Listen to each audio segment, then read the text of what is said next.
19 अप्रैल 2024 को लोकसभा के प्रथम चरण का मतदान होना है 102 सीटों पर।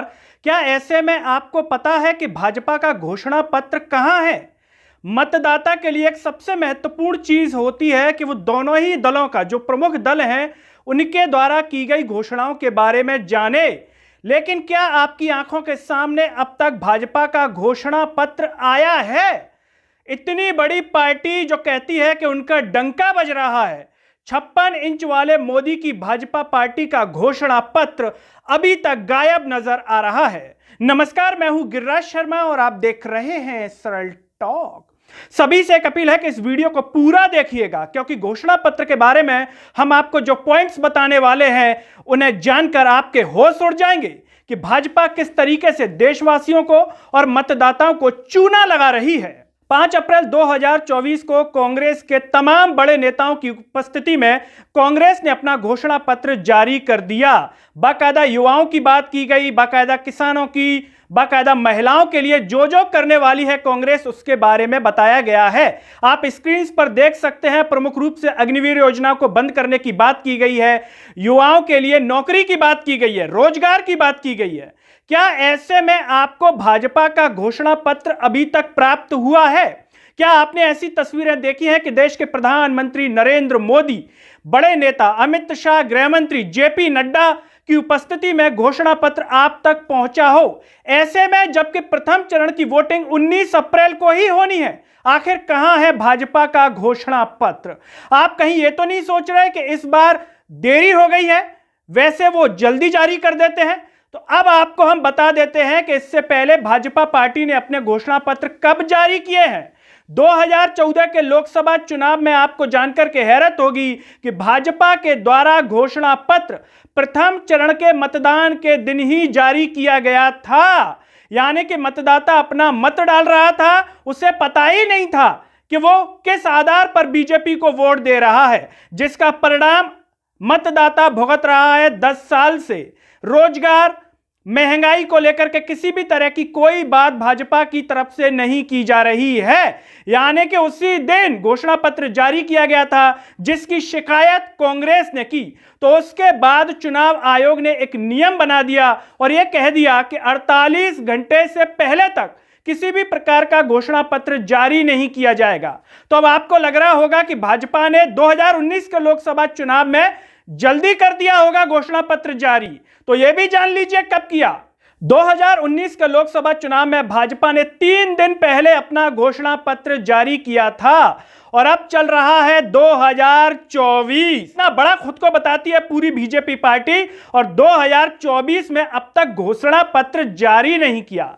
ऐसे में सवाल उठता है नियत पर। नियत कौन सी? जिसमें वो बात करते हैं 2047 को लेकर के, जिसमें वो बात करते हैं आगामी सरकार जो तीसरे टर्म की बनेगी कि 100 दिन का रोड मैप क्या होगा। क्या ऐसे में प्रधानमंत्री नरेंद्र मोदी के वो तमाम वायदे फर्जी नजर नहीं आते? जो पार्टी अपना घोषणा पत्र जारी नहीं कर पा रही है, ऐसे में क्या वो 2047 और सरकार बनने के बाद 100 दिन का रोड मैप तैयार कर रही होगी? क्या ये फर्जीपना नहीं लगता बीजेपी का और नरेंद्र मोदी जी की बातों का? आप घोषणा पत्र जारी नहीं कर पा रहे हैं और बात कर रहे हैं 2047 की और अगले 100 दिनों की सरकार की। वो भी उन कैबिनेट मंत्रियों के साथ मीटिंग हो रही है जिनका पता ही नहीं है कि सरकार बनने के बाद ये मंत्री रहेंगे भी क्या। उनके साथ मीटिंग हो रही है। हिंदुस्तान टाइम्स की खबर देखिए, विकसित भारत 2047 को लेकर के बीजेपी मीटिंग कर रही है। 2 साल से इसको लेकर के विचार विमर्श हो रहा है। बाकायदा 2 साल में 2700 मीटिंग हो चुकी है। क्या ये खबर आप तक पहुंची?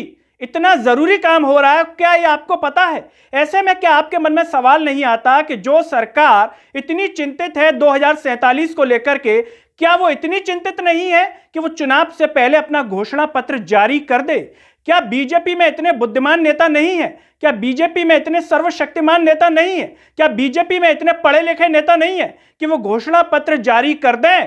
या फिर उन्हें इस बात का डर लगता है कि आखिर घोषणा पत्र में दिखाएंगे क्या, बताएंगे क्या कि हम जनता को क्या देने वाले हैं? रोजगार देंगे नहीं, महंगाई इसी तरीके से बढ़ती चली जाएगी।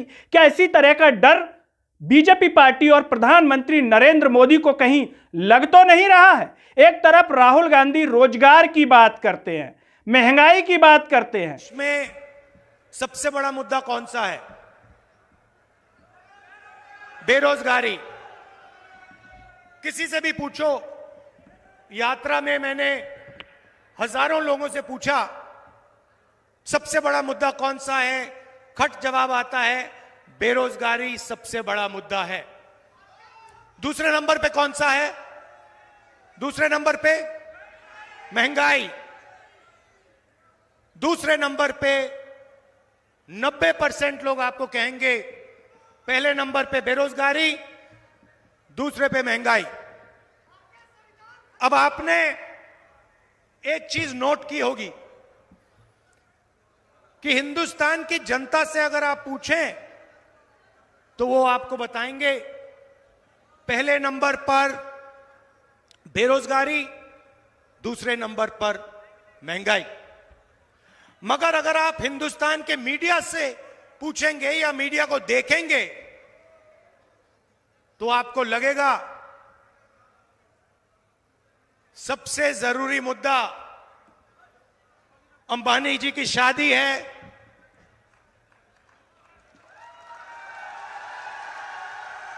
तो दूसरी तरफ वहीं देश के प्रधानमंत्री नरेंद्र मोदी डंका की बात करते हैं कि डंका बज रहा है, और वो भी एक तरीके का फर्जी डंका। मुझे बताइए, दुनिया में भारत का डंका बज रहा है कि नहीं बज रहा है?